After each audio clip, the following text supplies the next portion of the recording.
रहे वाली छक बोला, हे बहन हम तीनों बहन में सबसे बड़े बुझे वाली बहन तू तो सबसे बड़ी है बहन। ये कहाँ की था की बता रही था? ये सबसे बुझे वाली तू ही थी बहन, ये सबसे पहले तू ही बतावा है बहन। सुना अपना सबके ये चारों सखी, हाँ जो बहन, हाँ बहन, ये इन कबलास के रहवाले, इन भगवान के परी लोग सब दीना कैलाश में रास लीला खेले वाली और भक्ति करे वाली लोग बहन। एक समय की बात है सखी, हाँ सखी, कहलाक परी लोग तोरा सबके ये कैलाश में तपस्या भंग भागेला। हाँ रे तपस्या करे के लिए कहाँ जा, कहाँ है बहन? मरद भुवन और मीट लोग में जाके, हाँ, और 12 वर्ष के लिए भक्ति भाव और तपस्या करवा, तपस्या पूर्ण भाजे था तो कैलाश आविया। हाँ बहन, सबके हर चीज भेजता और भक्ति भाव करिया है बहन। सच्चे बहन बाबा के बचन लगे ये ना, हाँ, यह मृत भुवन में और सब सखी संसार में घूरे छी फिरे छी और दर बदर के ठोकर खाए छी बहन। ये खाए के लिए अन्न नहीं मिले और पिए के लिए पानी नहीं मिले और पहनने के लिए बस्तर नहीं मिले सके। हाँ, संसार में घुर घुर के दर बदर के ठोकर खाए छी हे बहन। हाँ बहन, सिरे और सब सखी सबसे पहले कहाँ चला, कहाँ है बहन? बाबा के शिव के मंदिर लगे में जाके पूजा करा। अकर बाद सब सखी अपना घर के खेले धूपे चला बहन। हाय बानी बात तो बहुत सच कर रहे बहन। आने की देर हम सब सीधी बहन के बहुत देर मार रहे थे बहन, आने की बहुत जल्दी चला। अगर सत्ता हरा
दोस्त, मेरा घर पड़ता है मुर्गनपुर शहर। पिताजी का नाम है राजा चंद्रसेन छत्री, माँ की नाम है सुषमावती और नानी का नाम वे जंगल का रहने वाली देवी है, जिसे लोग उसे वन देवी कहते हैं। और मेरी नानी, भाइयों, मैं जन्म लिया हूँ कहाँ?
कहते हैं।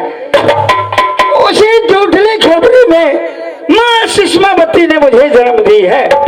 भगवान, जंगल में जन्म होने के कारण से नानी वन देवी और माता सुषमावती दोनों मिल करके अपने मति अनुसार कहा, देख बेटी, ये बालक का जन्म जंगल में है, इसलिए इसका नाम जंगली रखता हूँ, और ये छत्री कुल का बालक है, इसलिए बादशाह कहलाएगा, यानी मेरा नाम जंगली बादशाह है। बादशाह कहा गया है, मैं बालक क्षत्रियन का इतना भाई का नाम अगर वीर चढ़े रन पे तो दोस्त, अभी जंगल में नहीं हूँ, जंगल से आ गया हूँ। ये निर्गुणपुर किला युवराज का पद मिला है।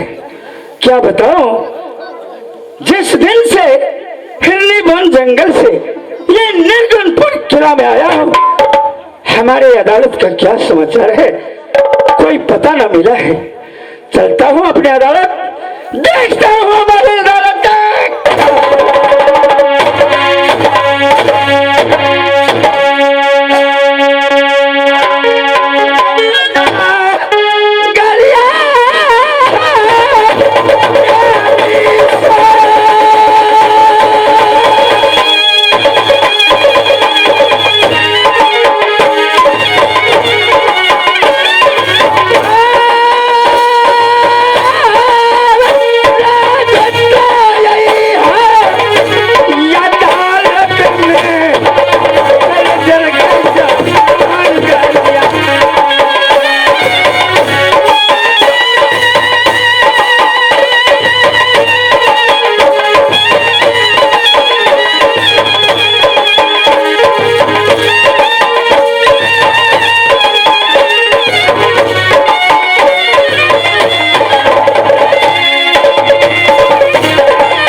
इसलिए आज का खेल छोटा सा खेल देखिए, हीरा गर किला की लड़ाई,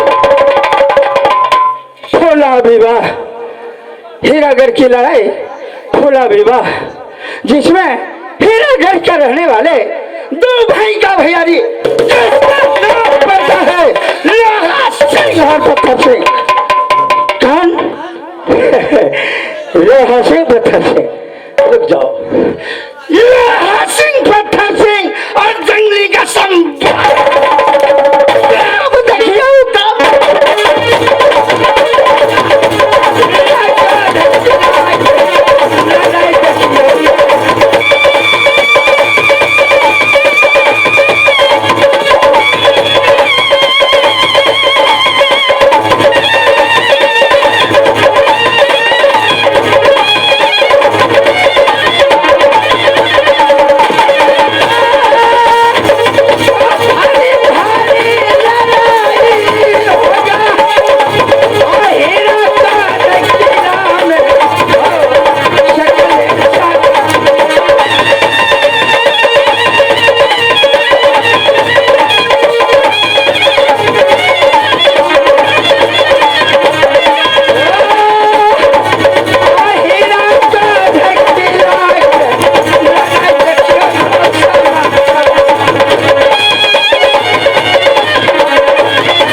हीरागढ़ का रे पीता श्री की नाव हीरा सिंह खत्री,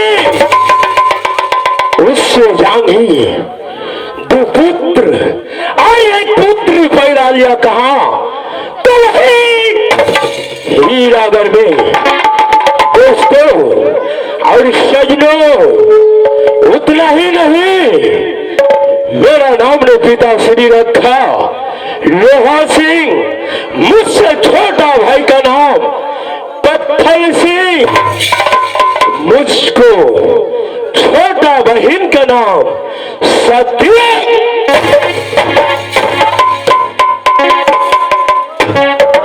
थोड़ा जानता है ये कौन किलावे रे लोहार सिंह पत्थर सिंह को नाम सुनको रे कितना जवानों को भेजा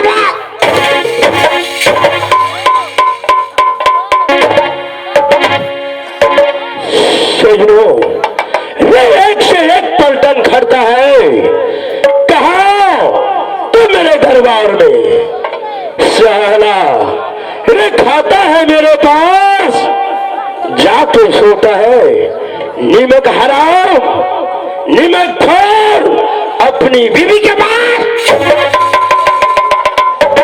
तो सजनो मैं आवाज लगाता हूं मैं अपनी देश को मंत्री को वहां पर जाकर छुप गया है। अरे यादो रैया जो मिलन मारे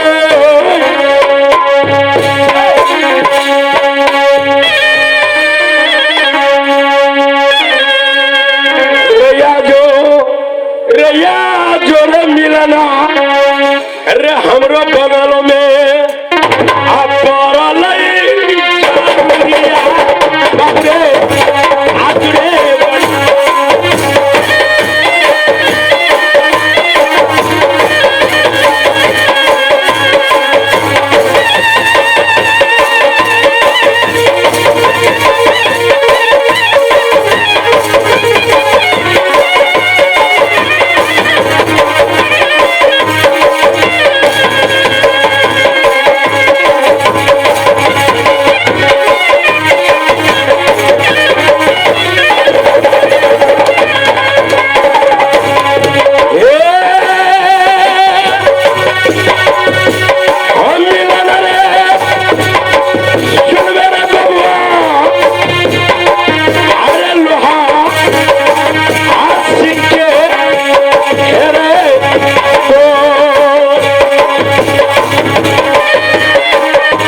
ये मंत्री साला मैं क्या किसी कुटिया को मैं बाबाजी हूँ, तू दंडोत करता है रे?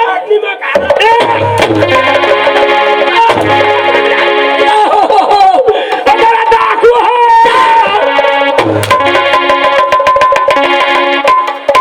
क्या चाह क्या चाहते? साला हीरागर में रे पत्थर सिंह को बस्ती में कौन सा डाकू आएगा रे? अगर बाबू ओह मान गयो। नमस्कार नमस्कार। ये मस्त्रो मेरे बहादुरो, पैसा है ये बहादुर। अरे क्या चीज का पैसा? फिर वही बात, पैसा कौन चीज का? बोलो। मालिक क्या कहूँ? अरे उधर मैं अपना ससुराल चला गया, ससुराल गया, वहां से लौटने जो आ लिया महाराज हम लोग, अपना ससुर को मैंने प्रणाम किया। हमारे ससुर एक 51 टका दे दिया महाराज, इसी के मुझे पैसा चाहिए। ये मैं समझ गया। हाँ। कल कौन सा पबनी था जो श्री प्रभु रामचंद्र जी को शादी हुआ है ना? रे नहीं बात है ना? भगवान के बिया थे बिया। मैं खले को बोलो। मैं क्या तुम चला गया जी हाँ। जैसे आज माता बहन उछालिया बाजार में बहनवानी देखने के लिए आज आया था, और उसी के साथ ये बनर झूला का कंपनी रविंदर राम को नाच देखने के लिए आया है। जी हाँ। सुनो, वैसा ही तुम चला गया सिरहा कहाँ मेहसवारी, तुम अपना ससुराल।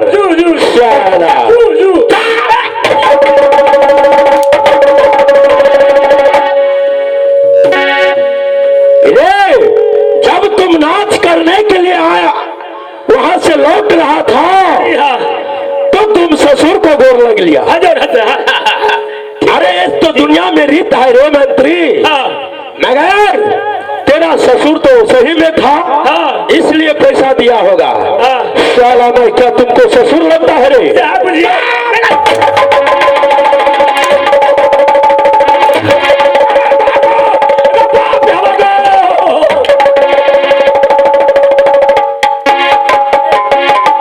साला किसको बाप? मैं है बाप कि तू हूँ मेरे बाप?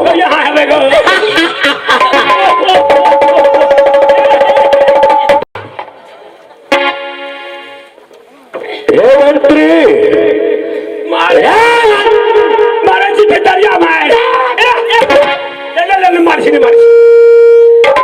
देखो मैं क्या बोलता हूँ उतना ही जवाब देना, नहीं तो जिस बार गलती बोलने के लिए कोशिश करेगा तो वो बिजली कोरा तेरा बदल में उतना ही वार रहेगा। मंत्री सुनो, ये हीरापुर को समाचार क्या है? महाराज हीरागढ़ का समाचार आपको चरणों की बात है महाराज, खुशी है महाराज, आनंद है महाराज। क्यों नहीं मेरे बहादुर? रमेश से छोटा भाई पत्थर सिंह का क्या समाचार है? महाराज क्या कहूँ, पत्थर सिंह का समाचार ठीक है महाराज। नहीं है इधर। हाँ हाँ नंबर की जाता है, नंबर को सुनो जी। तेरे पास माइक है, यहाँ पर आने की कोशिश करेगा तो साला देखो बिजली खो रहा है। नहीं आप नहीं। हाँ समझ गया ना? पर के लिए देखो मेरा साथी फूला बहन को समाचार क्या है बहादुर? फूला को समाचार ठीक है, बहन फूला स्नान करता है और भोला बाबा की पूजा करता है मंदिर में। क्यों नहीं मेरे बहादुर? बहन होना चाहिए तो ऐसा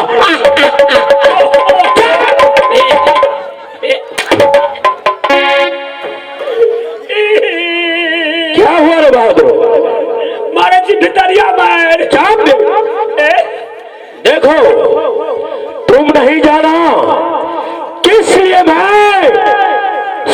बहन फूला कहता हूँ, तुझको मालूम है कि नहीं? हाँ हाँ मालूम तो है। अब देते या धान से चल भाग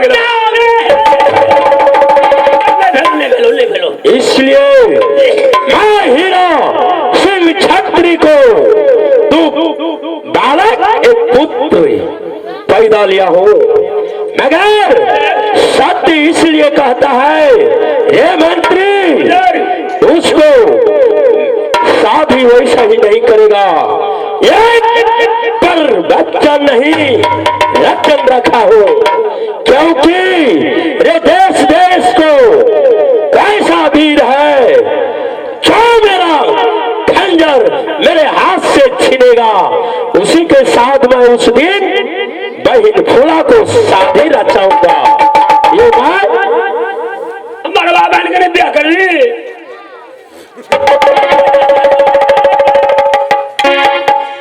चलो इसलिए मैं पत्तियां रखा हूं। और आगे सुनो, उतना ही नहीं, रे मालिन को नित दिन फूल लोड़ के उसको कांटा में मैं बोला है चोखने के लिए। अगर जिस दिन अगर फूला फूल से कम हो गया, उस दिन फूला नहीं शहला बहन नहीं दुश्मन बनेगा। सुनो मेरे मंत्री, सब कहानी यहीं पर छोड़ दो, मुझको कुर्सी ले आओ। ठीक है। अरे मनवा दो रे बबुआ, अरे सोना चांदी के कुर्सी रोई में बैठे से लोहा सिंह पत्थर सिंह अजला दे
रे मंत्री शहरा, इसको कुर्सी का नाम क्या रखा है तुम?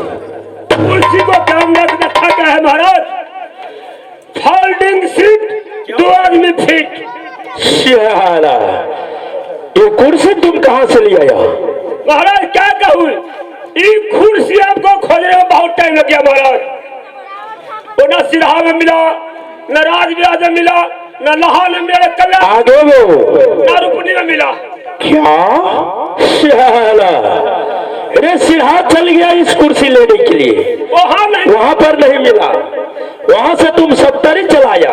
सब तरी से मैं सुरसरी चला गया महाराज। क्या शाला, सुरसरी देखो तू सप्तरी आ गया, जी। सप्तरी में तेरा कुर्सी नहीं मिला, हाँ, ठीक है तू सुरसरी चला गया। जो कहाँ से लिया वो कुर्सी? ये महाराज एक कुर्सी मैंने लाया छिलड़ा बाजार से।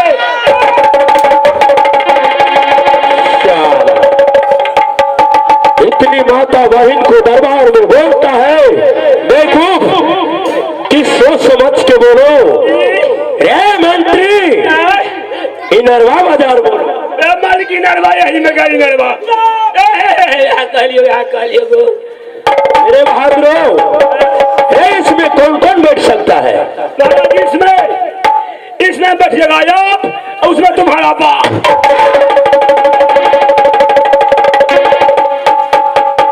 इसको मतलब क्या हुआ? इसका मतलब है समझा महाराज? नहीं। इतना तो आपको पिताजी था। क्यों नहीं मेरे बहादुरों? आपको पिताजी महाराज अब स्वर्गवास हो गया, इसीलिए अब इसमें राजा मंत्री बैठिए। मैं समझ गया। रे जिस कुर्सी में, जिस ठाव में मैं बैठता था, बैठता हूँ, उस समय में मेरे पिताश्री बैठता था, है ना? जी। इसलिए तुम बोला एक तरफ आप, एक तरफ आपके बाप हमसे बाप तोड़ से। साला, मेरा बाप हुआ तो तेरा बाप नहीं हुआ रे? तो साला ऐसा बोलना चाहिए। चलो बैठो बैठो।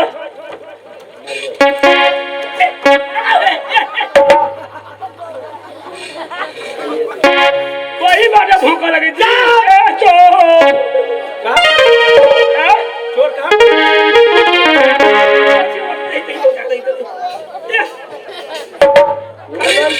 देखा भूरा भूर कर मंत्री, साला ज्यादा बहाना करेगा डगरे भोग देंगे। सुनो, तो बनाना कुछ जानते हो? महाराज गाना तो हमको नाना नहीं जाता। हम क्या तेरा नाना से मुझको क्या मालूम है? क्या तुम्हारा से काम है? ठीक है, थोड़ा थोड़ी होता, थोड़ा थोड़ी। अरे थोड़ा थोड़ी सुनाओ और फास्ट में सुनाओ। है गछरी गोरकी, है गछरी गोरकी, तू खोल अपन खिड़की, है खोल अपन खिड़की।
मंत्री, साला देखो क्या हुआ है कुर्सी को।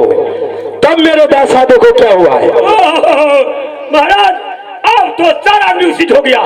क्या 4 आदमी की सीट हो गया? इसमें कौन कौन बैठता है? इसमें बैठेगा आप, इसमें तुम्हारे बीबी, क्यों नहीं? बच्चा, क्यों नहीं? तुम्हारे बच्ची। अरे साला ये भी सही है, चलो कुर्सी के रखो। ठीक है, बैठिए नहीं आप। देखो मेरे भाई, पत्थर सिंह का आने के लिए सवारी है, तब तक चलो अपनी महल में आराम करने के लिए। बैठिए ना, बैठिए ना। बैठेगा? बैठिए थोड़ा, बैठिए। क्यों नहीं? बैठिए बैठिए।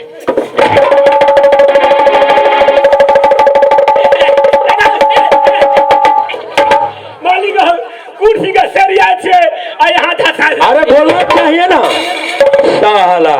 सुनो, चलो जल्द अपनी महलों में। चलिए महाराज। भाई पत्थर सिंह का टाइम हो गया है, आप भागे ले।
मैं रहने वाला कहाँ का?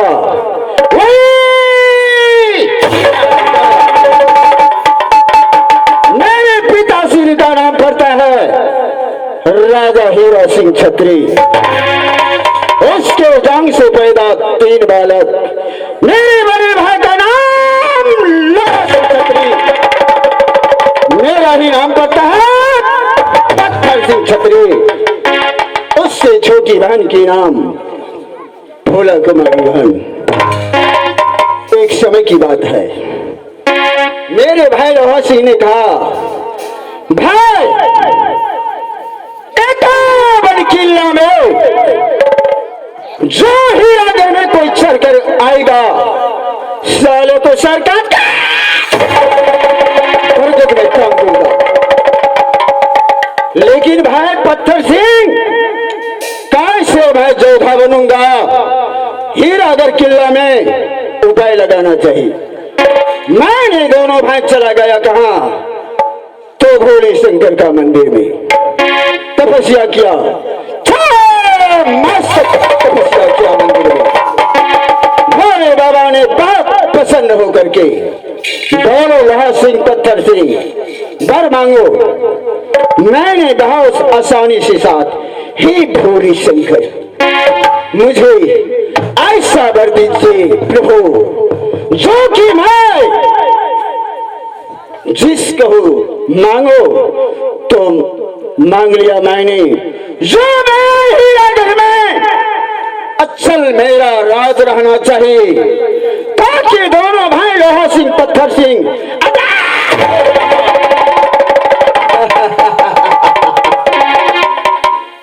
भोले शंकर ने कहा ठीक है मैं वर देता हूँ, जाओ। यदि अगर कोई ऐसा शक्ति होगा तुम्हारे हीरागर में, जब तक उसका शक्ति रहेगा तब तक दोनों भाई का यह संसार में लेकिन मैंने प्रतिज्ञा किया हूं और दोनों भाई मिलकर के यह फूला कुमारी बहन को कहा, हे बहन जान का टुकड़ी, जो आज तूने हीरागर में लाज बचा दो बहन, ताकि 5 फूल पर तुम्हें बहन जोखा करूंगा या सभा लगा करके हीरागर में। लेकिन जिस दिन बहन 5 फूल से ज्यादा हो गया तो सरकार लेकिन वैसे करता हूं, दोनों भाई अपना यह जान के लिए अपनी बहन की शादी रोक दिया हो।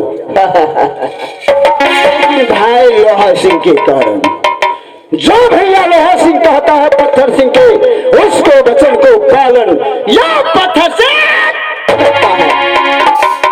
लेकिन बहन फूला को नित नियम 5 फूल पर जोखा करता हूँ। जब तक मेरी बहन का सत्य है, जब तक मेरी बहन मेरे राज में है, तो मेरे दोनों भाई का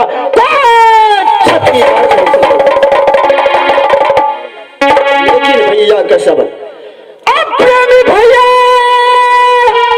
सुनबा आशा भाग्य श्री मां,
लागत अछि हीरागर पिताजी के नाम से हीरा सिंह छत्री एकरे जागे एक पुत्री पैदा लेला हमरे नाम रखने अछि सती फूला कुमारी। हे भगवान यानी कि दू भाई अछि एक बहन अछि तीन भाई बहन छी। आब भैया के नमो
भगवान यानी कि तीन भाई बहन छी।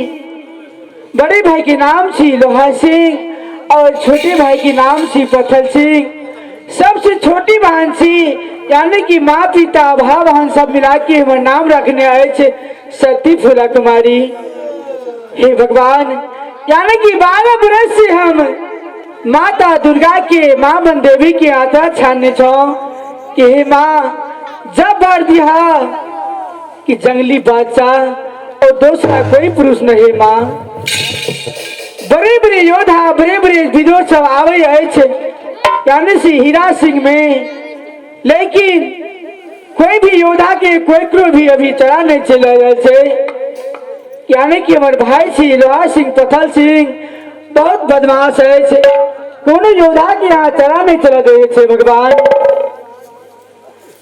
आवे कोना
यानी कि पिताजी और दोनों भाई अभी तक हमारे शादी करे के लिए नाम नहीं ले। कोई भी योद्धा सब आवे अने की नगर में समाज में एको की चला नहीं चल दी। भगवान हमार से छोट छोट सखी सहेली सब ससुरा बस गए, लेकिन हमार के शादी करे के नाम न ले भैया लोहा सिंह और पत्थर सिंह। हे भगवान नित दिन पाँच फूल में यानी कि वजन करे जाए हमर बहन घटे की बढ़े एक भी फूल के कोई भी ज्यादा नहीं हो दे भगवान। कोना हम रहब और कोना जब हीरा सिकंदर में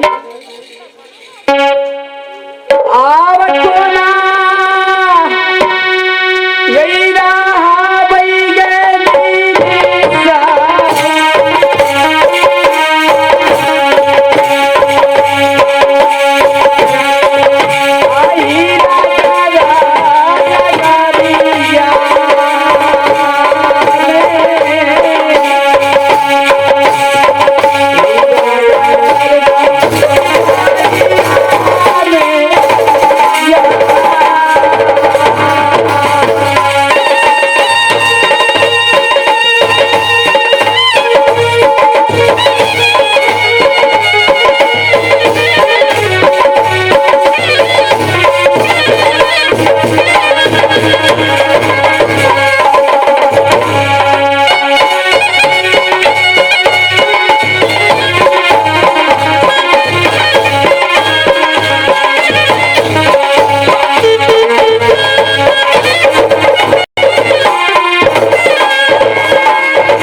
आई जब अमर से सखी सहेली सब ससुरा बैसे गए, लेकिन छोटी छोटी बहन सब ताना मारे कि हे बहन सती फूला हम ससुरा बस गलाओ आने की हमारा बाल गोपाल सब भल गए, लेकिन तू अभी तक कुमारी छ की कारण है। सब सखी सहेली सब हमारा ताना मारे छे। हे भगवान कोना के हम भैया साहब के कहब आने की पिताजी के कहब, कोई कहीं वाला संसार में कोई नहीं है। जो कोई कही एक पुरुष एकर कहते माता जीविया का जे लोहा सिंह और पत्थर सिंह आव भागले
घर हमर नाम बुधनी मालिन, लेकिन की कहब मालिया जे हमर छै ने अते बूढ़ छै, ताकै छै तब सुझै छै।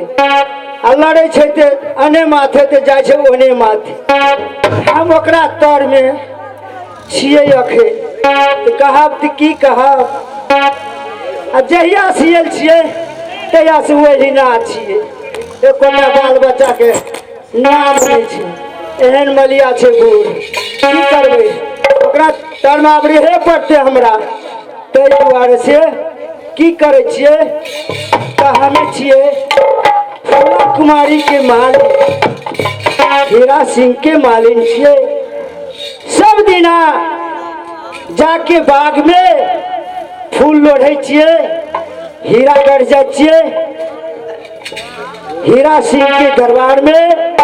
और वो अपना बहिन के नित्य नेम सुबह तौला जोखा करे छे 5 फूल वजन।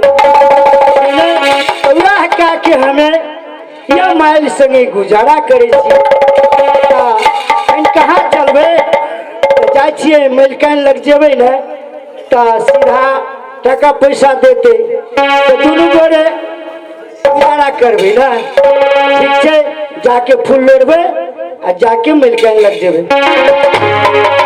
आब चलिए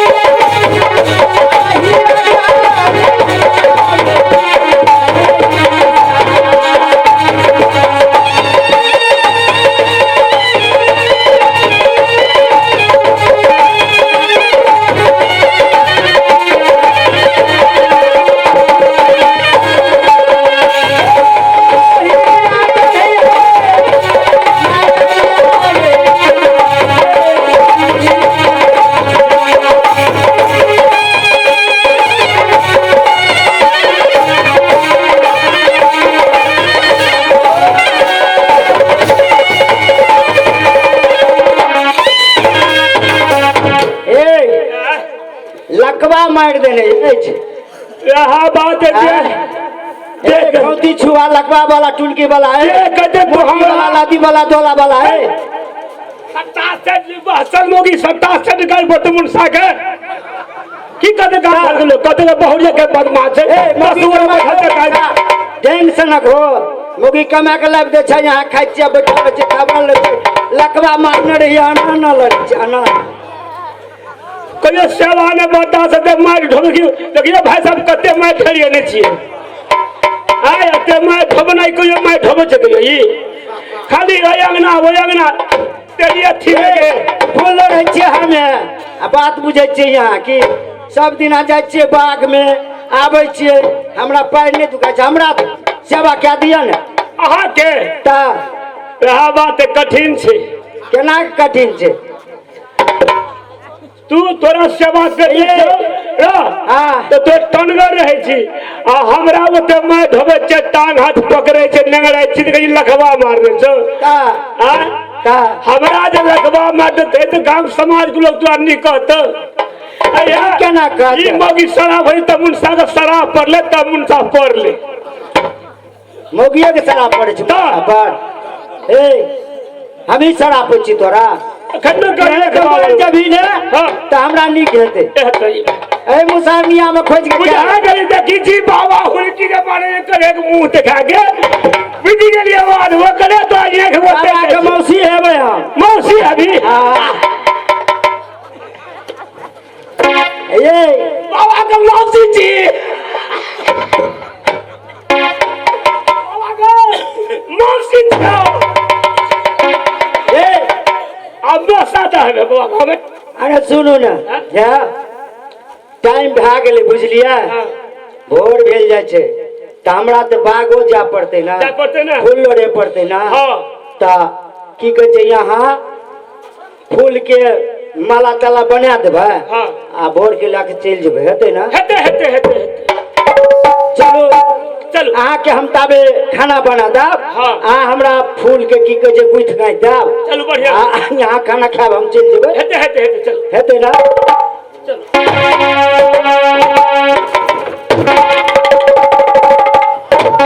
बजर खसुआ नेता हरदम एकते जुटते लकवा मार दो टुनकी में चल जा ए घर वाला से बिन घरे वाला देखिए तो हवा लगे बच्चा हवा लगा की भैलिए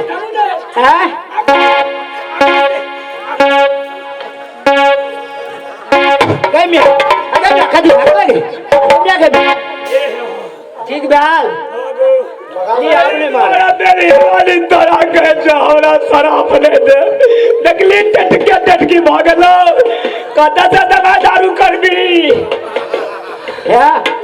सुनो आप नहीं मारब लियो चलो चलो चलो चलो अब चलो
से रहता हूँ, तू भी खड़े डिप्टी बजाओ।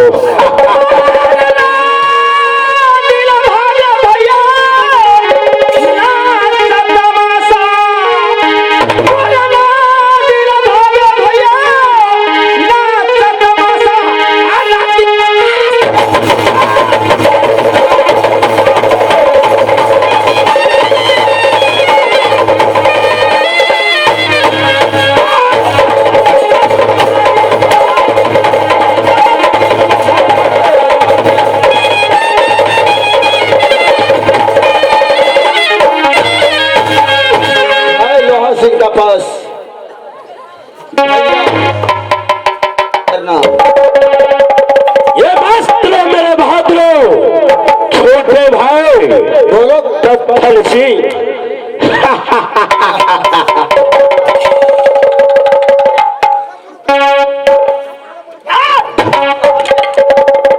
सुधुर बुजुर्ग देखो छोटे भाई, बोलो बड़े भाई। आज बहन फूला को कांटा लगाओ, आज मैं जोखूंगा फूला बहन को। क्यों नहीं भैया? उतना ही नहीं, मालिन के फिर बुलाओ मंत्री, फूल लेके आएगा और तब तक तुम कांटा मारो मेरे दरबार में। कांटा में चुका तई आते वही आते देगा हो चला।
अब तो मालिन का आने की टाइम हो गया।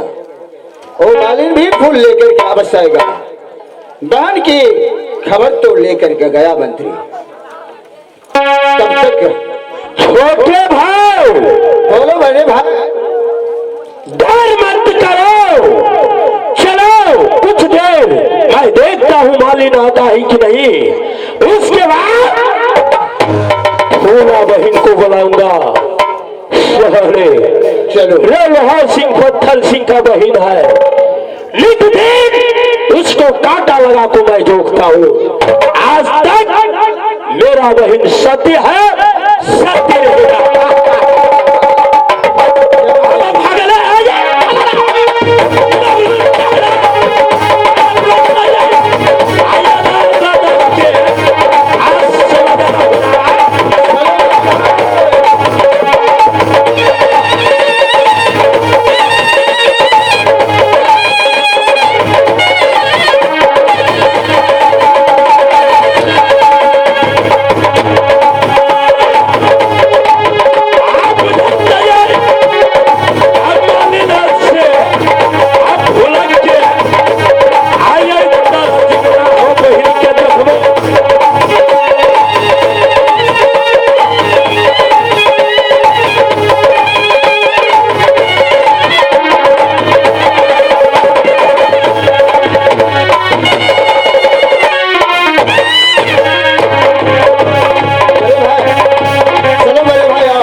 लेकिन अच्छा प्रतिज्ञा नहीं किया मेरे भाई।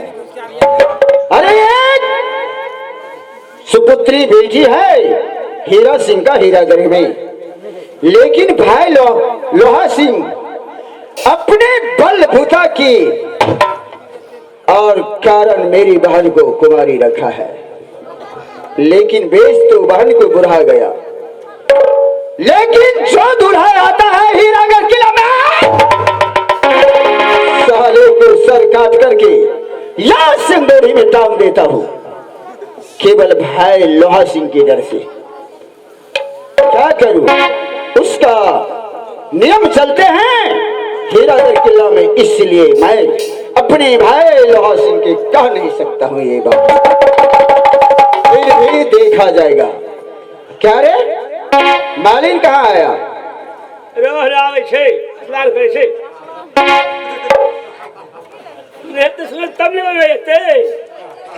जग छिए ने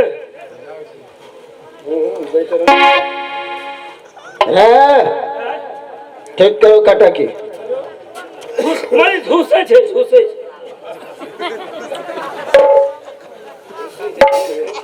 अरे इसी तराजू का सत्ता है, इसमें एक फूल को तर ऊपर हो गया तो लोहा सिंह पत्थर सिंह का नियम है, जो मैं अपनी बहन को साथ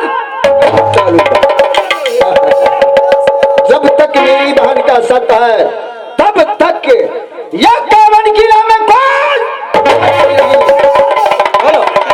अच्छा ठीक है साले, मार दूंगा साले। लेकिन भाई बड़े भाई अरे भोग चैनी छाज में कना है थे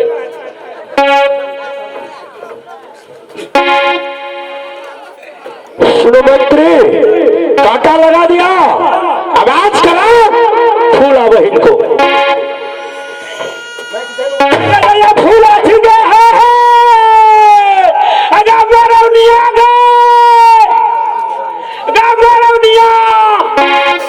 हेलो मालिन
नहीं बहन, क्यों नहीं?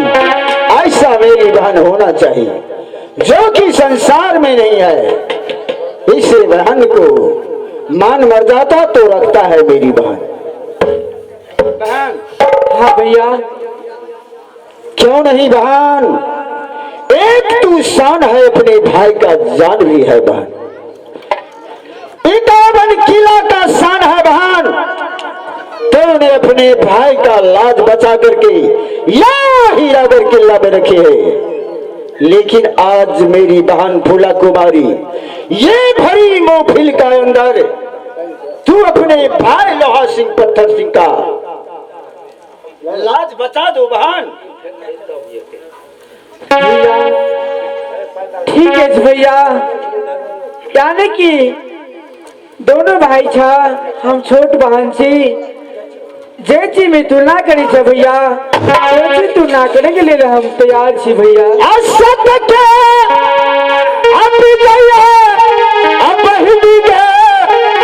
देखा देंगे हम।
भैया।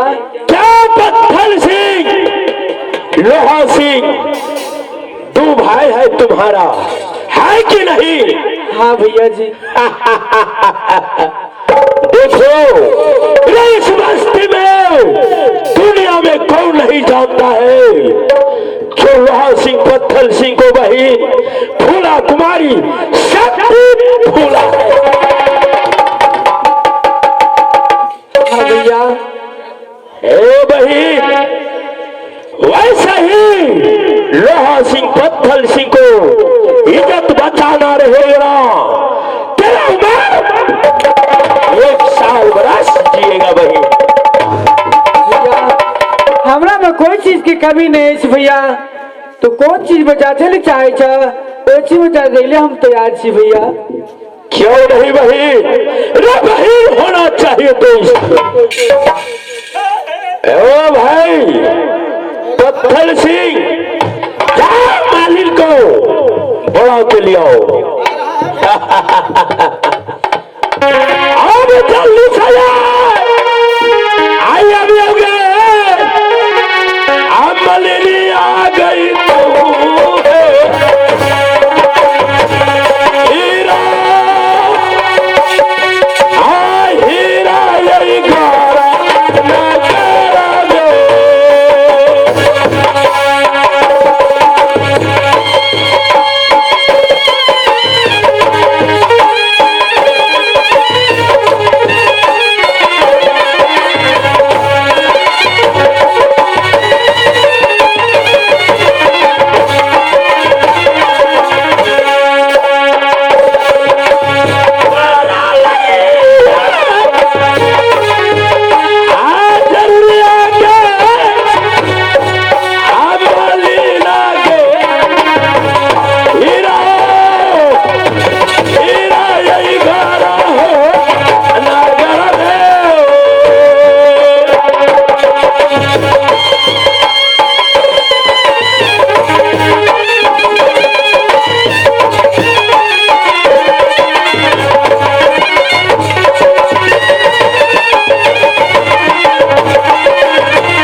आते हो उसको तुरंत फूल लगाओ इस कंडे में, बहन को लगाओ इस कंडे में। रे मंत्री, मेरे बड़े भाई बहुत जाता है, आने दो मालिन को भैया।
प्रणाम। मालिन, हाँ मालिक। एक बात तो सोच लो मालिन, बात ये रह गया मालिन, तुम तो खुद जानते हैं हीरागढ़ का हाँ क्या नियम है, लोहा सिंह पत्थर सिंह का क्या नियम है मेरी बहन फूला कुमारी की। लेकिन मालिन एक बात याद रखना, तू फूल जैसे तू लाना 5 फूल, उस फूल में कुछ खोट नहीं लगना चाहिए, ताकि मेरी बहन फूला कुमारी जिंदगी भर 5 फूल की ओजन में तुला रहे। ठीक है ना मालिक? ठीक है।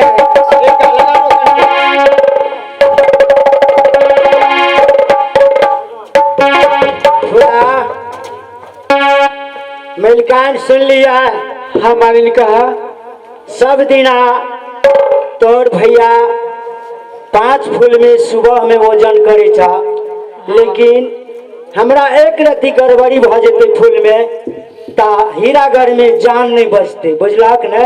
हाँ ते दुआरे से तू किला कोठली में रहा, केकरो से एक शब्द नहीं बजिया के। हे मालिन, हमरा ते भैया जी आने किला कोटली से बाहर नहीं निकले दे दे। हम केकरा से बात करब और केकरा कोनो भी बात कहब तोरा सब पता है मालिन। ए खातिर हमर बात सुन के तू फूल में कोई चीज के कमी कमजोरी नहीं करिया। ठीक छे, अच्छा हम माला कांटा में लगावे छे, ते कांटा में बैठा। देखो नित दिन तुम फूल ओढ़ के आता है मेरे पास, अगर किस दिन की आज अगर गड़बड़ हुआ तो पत्थर सिंह का बोली गोली को समान होता है।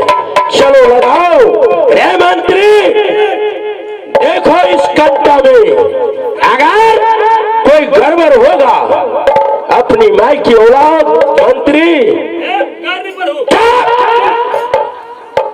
तो देखो यहाँ निशाने लगाओ, इस तरफ मालिन फूल रखता है, इस तरफ मेरे सती फूला बहन को जोखेंगे। अब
हे माँ कंदा,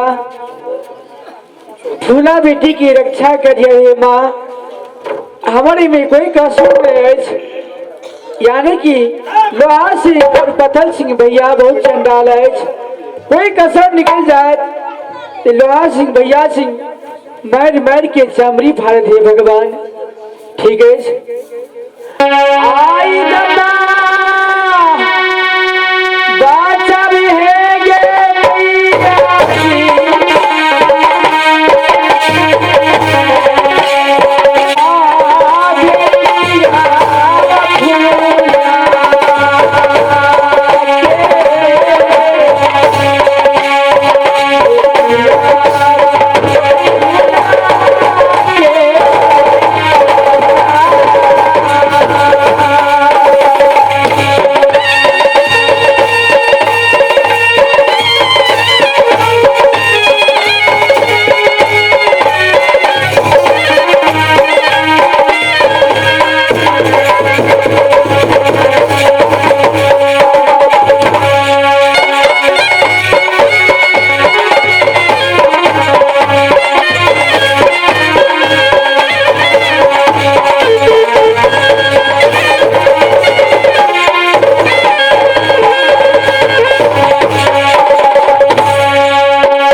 अपनी बहन फूला कुमारी के देख लो। इतनी भरी महफिल में आज अपनी बहन शान दिखा दिया, अपने 5 फूल पर भोजन हुआ। चाटी बजा दो रे पूरे सभा में, इनका बजा दो मेरे भाई बंधु माता बहन ताली।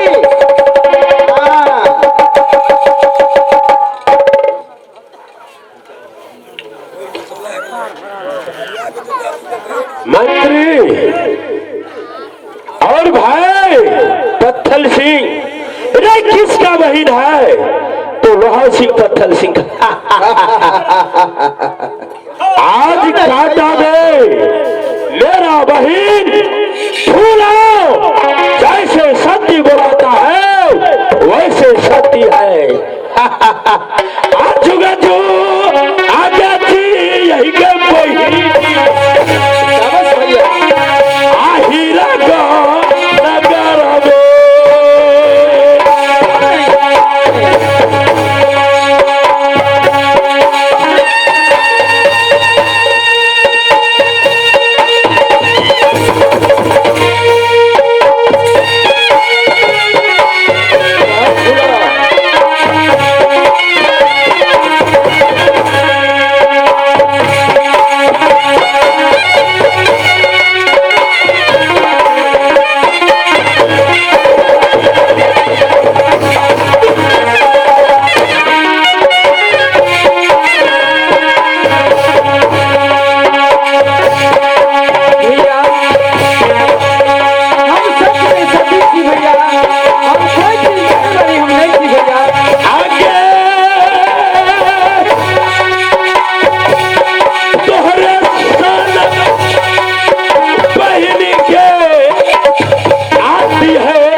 मेरा बहन को भी नहीं, तेरा भी मैं बोला हूँ। तू नित दिन जाओ फूल लोड़ने के लिए, नित दिन इसको परीक्षा करो, क्योंकि तेरा फूल में ये शक्ति है। रे जिस दिन ये बाबू भैया को दरबार में गहवर में मालिन को फूल नहीं जाएगा तो वो गहवर, इसलिए मालिन कुछ बोलना है क्या? या मालिक हम बोलो डर ये बोले। अरे साले बहुता बोलने के लिए क्या डर हो रहा है? मालिक कत्ते हमर बहन सती एक रत्ती।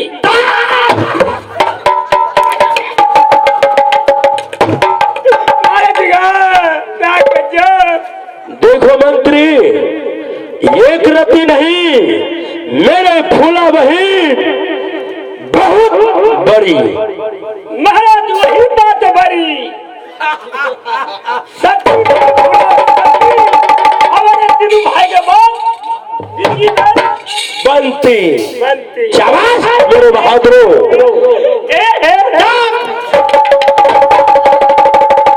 बोलना है कुछ तो मुझको बोल को सुनो। सुनो ठीक है आके बहन 5 फूल में ओजन सब दिने छिने आके बहन सती भेल ठीक छे एकरा किला कोठली में रखने रहो। हम कहब कि जाओ यहाँ अपन माल के बहन के किला कोठली में रखने रहो। मालिक तुम तो बड़ा सही बात, मगर तुम भी ध्यान रखना अगर कोई गड़बड़ होगा मालिन आज नदा देव के संग में गई चला।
हाँ भैया जाओ तुम केला कोठरी में रहना।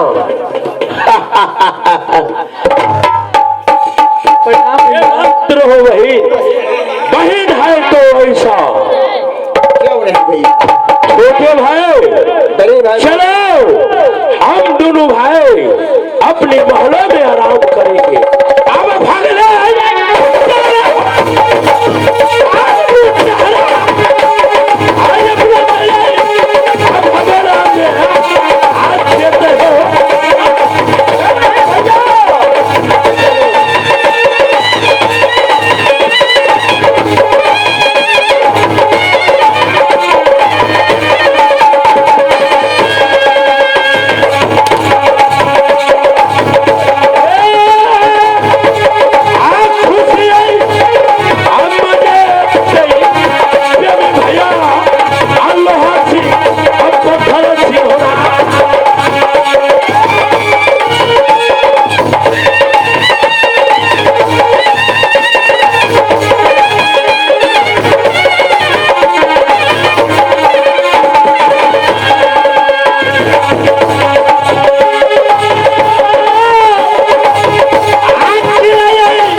बात तो सुनो।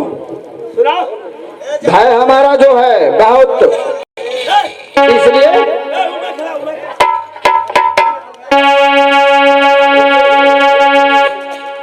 अब भैया लोहा सिंह कुछ काल के लिए भोले मंदिर में गया।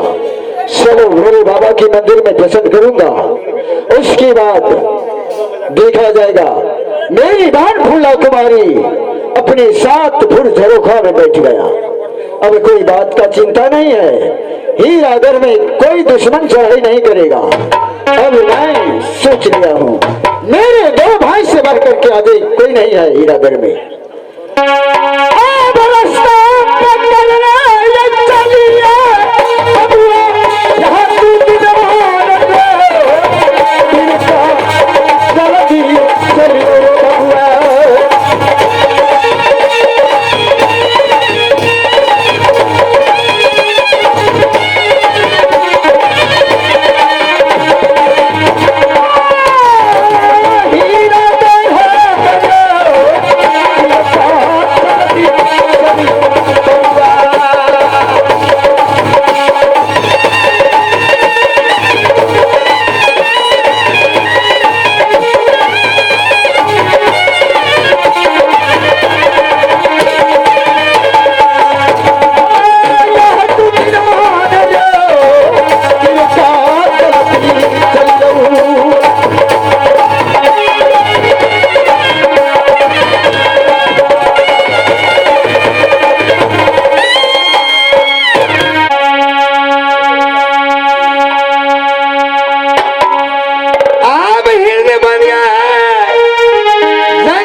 बाबू भैया हमारे घर लगे कहा तो हिरनी बन और हमारे नाम बन देवी कहाँ चले थे तो अपन मंदिर में आबाद भागले चल चल अब गई दिशा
हे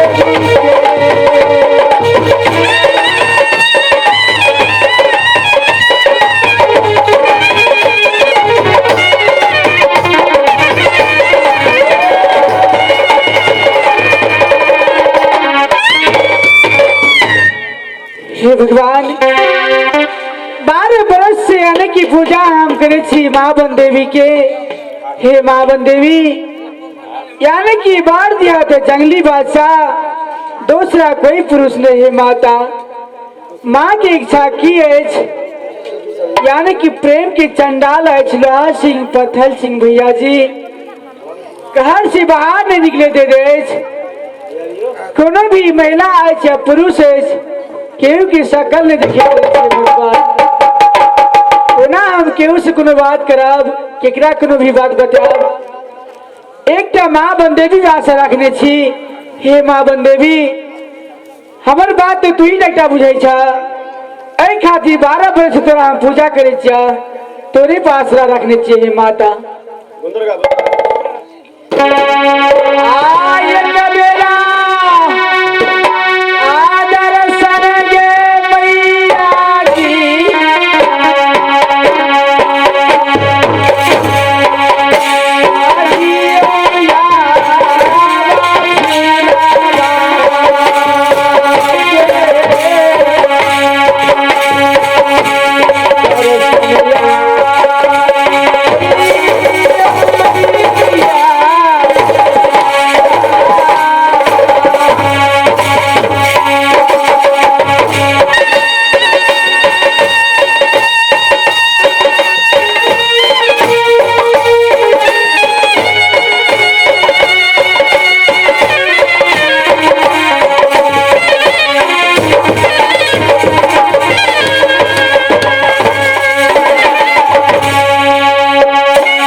Jai Jai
देवी की आशा करे छी माँ नाबन देवी आवे कि नहीं आवे अछि हमें एकरे पे ध्यान रखने छी सुरता लगवे छी आवे कि नहीं आवे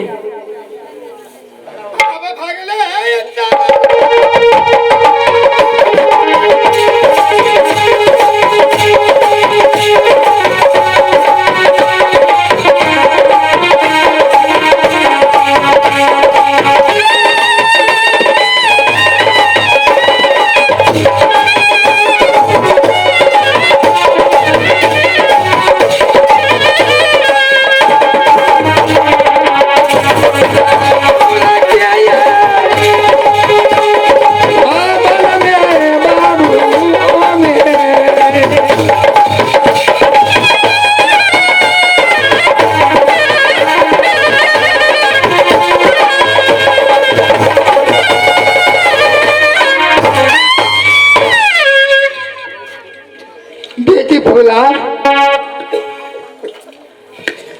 आंखें खोलो बेटी। माँ प्रणाम।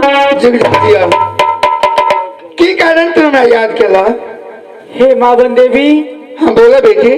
इस संसार में हमारे दुख को बुझे वाला आज नहीं छे माता एक ही खातिर हे माँ तोरा बोले लो हाँ कि हे माँ तोरा मंदिर में तोरा कुटिया में हम 12 वर्ष से पूजा के लो हाँ बेटी। तोरा धूप अगरबत्ती जितने भी शाम के लो हे माँ एक खातिर हे माँ बोले लो तोरा आने की 12 बरस से आचरा हम बिछाने था कि बार दिया थे जंगली बादशाह दूसरा कोई पुरुष नहीं माँ ये बात एक एक खातिर हम तोरा बोले हे माँ।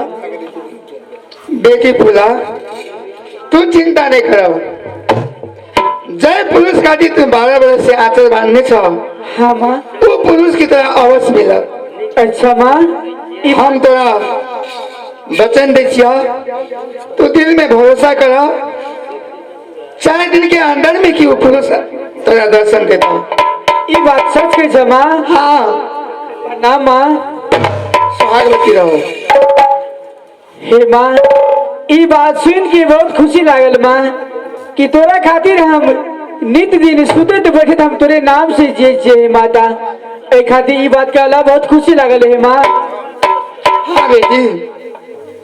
भाई जी ऐसा चंडाल है इस प्रेम की यानी कि कोई को कोठली में रखने यानी कि बाहर निकले थे कि कोई नाम नहीं है माँ ए खातिर माता हम तोरे भरोसे तोरा जिंदगी से जिए माँ। देखो बेटी जब बेटी माँ पर भरोसा करेगा तो माँ के आत्मा यही न होया जो बेटी के दर्द माँ से बर्दाश्त नहीं हुई। जब जब तू हमें याद केला तब तब तोरा के हम दर्शन दिलो और तोरे मन की बात हम सब जाने से बेटी तो चिंता नहीं करा हम तेरा वचन दिए ना अवश्य की पुलिस तोरा भेटत। अब मन से पूजा ये मैया जी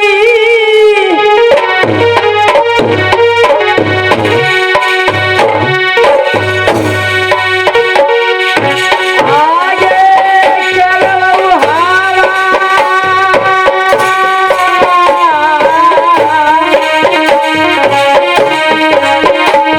तोहरा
नित दिन पूजा के ना नित दिन पूजा करती रहे माँ।